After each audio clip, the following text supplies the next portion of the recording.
Most people wait for proof before they move. Successful people move before the proof arrives. That is not luck. That is not talent. That is a different way of thinking. Two people can see the same opportunity. One sees risk first. The other sees responsibility first. One asks, "What if I fail?" The other asks, "What must I become?" One protects comfort. The other builds capacity. That difference changes everything. Because success is rarely born from a better start, it is built from a better frame. The average person thinks life is happening to them, so they spend years reacting instead of directing. Successful people think life is responding to them, which makes them focus on decisions they can actually control. That shift sounds small, but it changes your energy, your standards, and the speed of your growth. Here's the truth. If you think like everyone else, you will keep getting the kind of results everyone else gets. Not because you are weak, but because your mind always creates your pattern before your hands create your outcome. So let's follow two people. They are equally smart, equally tired, and equally uncertain about what comes next in life. They both want more confidence, more money, more freedom, and a reason to respect themselves again. But here is where the road splits. The first person thinks success starts when conditions finally become favorable and everything feels clear enough to begin. The second person thinks success starts when commitment becomes stronger than confusion and action begins before certainty appears. The first person waits to feel ready.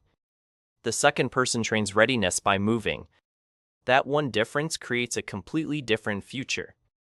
When average thinkers see a challenge, they often measure how inconvenient it will feel in the moment. Successful people measure what the challenge will make them capable of becoming 6 months from now. Average thinking asks, "How do I avoid pressure?"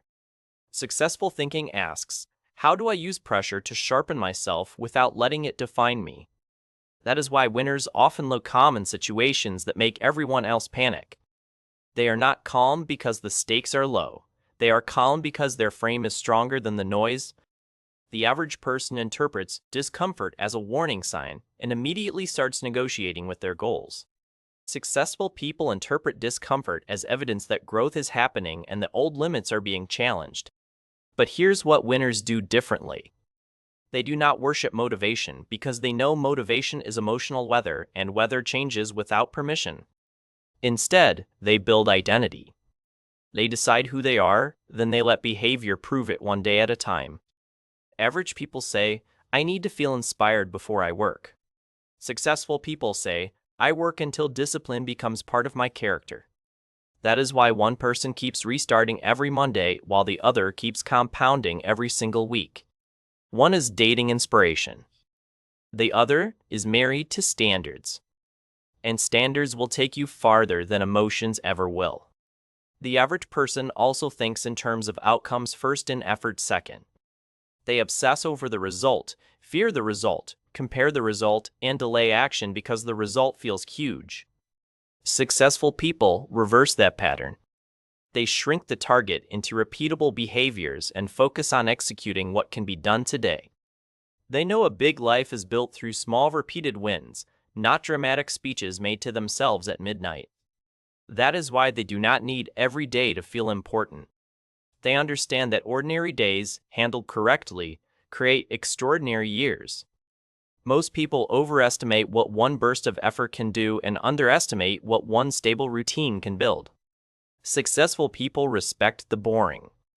They know consistency looks unimpressive right up until the moment it becomes undeniable. The average person wants visible progress fast, because visible progress feels like emotional payment for effort.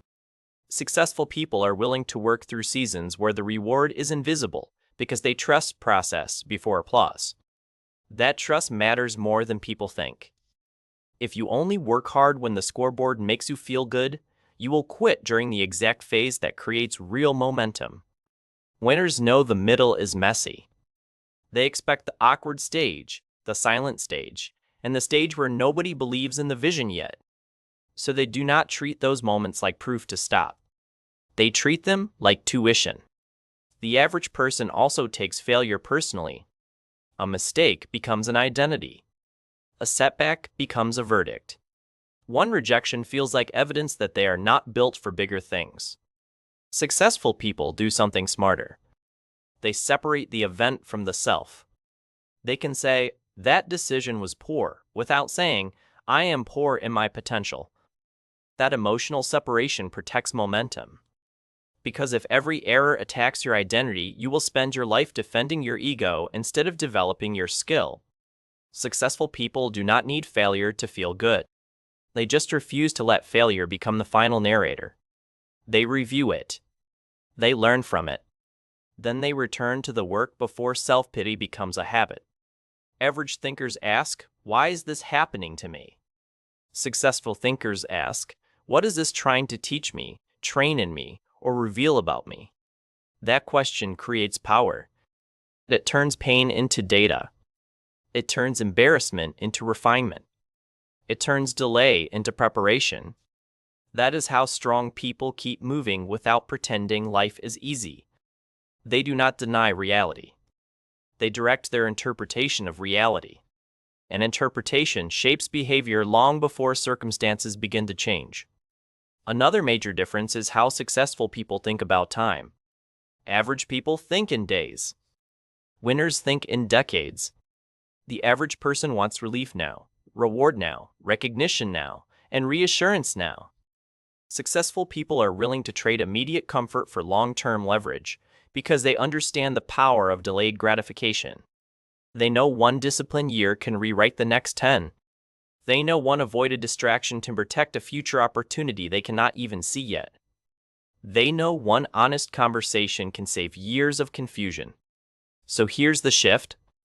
When you think long-term, short-term temptation loses some of its hypnotic power. You stop asking what feels good tonight and start asking what builds a life you will be proud to live. That question creates maturity. It forces you to value tomorrow's version of yourself enough to disappoint today's impulses. Successful people also think differently about responsibility.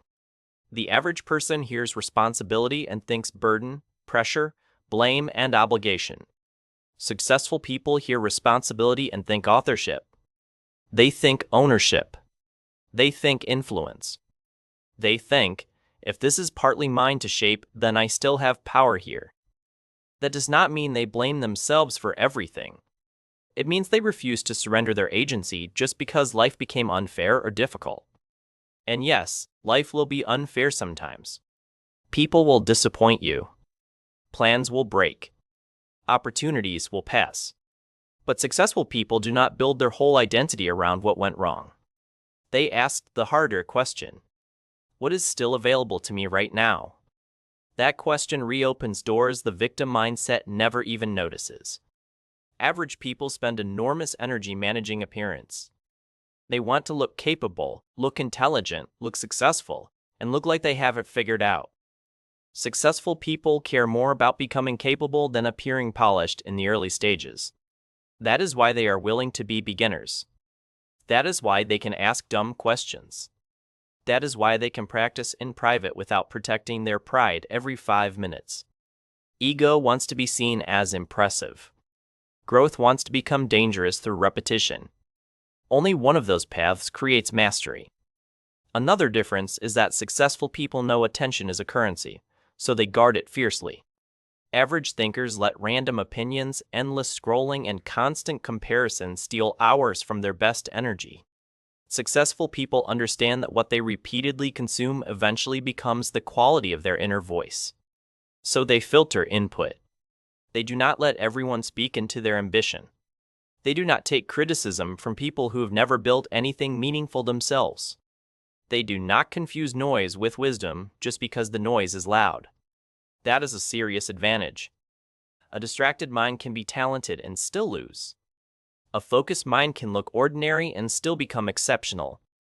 Successful people also think differently about confidence. Average people think confidence comes before action, as if confidence is a permission slip handed out in advance. Successful people know confidence is earned evidence. It grows every time you keep a promise to yourself when excuses would have been easier. It grows when you finish hard things. It grows when your behavior starts matching your values under pressure. Real confidence is not loud. It is not arrogance. It is not pretending to be fearless. It is the quiet memory of survival. It is the private knowledge that you can trust yourself to respond, adapt, and continue. That is why successful people stop chasing the feeling of confidence and start building the habits that create it. They understand the emotion is a byproduct. The evidence comes first. And once you understand that, your whole approach to growth becomes more honest. You stop waiting for magical certainty. You start collecting proof through action. Average people also underestimate the power of environment. They keep habits that sabotage them, relationships that drain them, and routines that quietly weaken their standards. Successful people know your environment either reinforces your future or fights against it every single day. So they redesign what they can. They make discipline easier. They make distraction harder. They spend more time around people whose standards challenge their own thinking. They stop pretending willpower alone should solve everything. That is maturity. You do not become stronger only by resisting bad patterns. You become smarter by building systems that stop feeding them in the first place. And maybe the biggest difference of all is this. Average people want a better life, but they often resist becoming a different person. Successful people understand that new results demand a new identity, and identity change always costs comfort. You cannot keep every habit, every excuse, every fragile story and still expect a stronger future. Something has to be released. Something has to be rebuilt. Something has to become non-negotiable. That is where many people turn back. They want the rewards of growth without the friction of transformation. But winners accept the price. They accept loneliness in some seasons. They accept being misunderstood. They accept practicing longer than others think is necessary. They accept that the path will often feel ordinary before it ever looks impressive. And because they accept that reality early, they do not waste years fighting it. They use those years to build. So if you want to think like successful people, stop searching for a secret personality trait. Start paying attention to the frames you use every day when life gets hard, boring, unclear, or unfair. Notice whether you protect comfort or build capacity. Notice whether you chase mood or obey standards. Notice whether you worship results or respect process. Notice whether setbacks make you smaller or wiser. Notice whether your attention is serving your future or feeding your weakness. Because the life you want will not come from occasional ambition. It will come from repeated ways of thinking that shape repeated ways of acting. You do not need to become a different human overnight. But you do need to stop thinking like the version of you that keeps abandoning the mission. Here's the truth. The gap between average and exceptional is often invisible at first.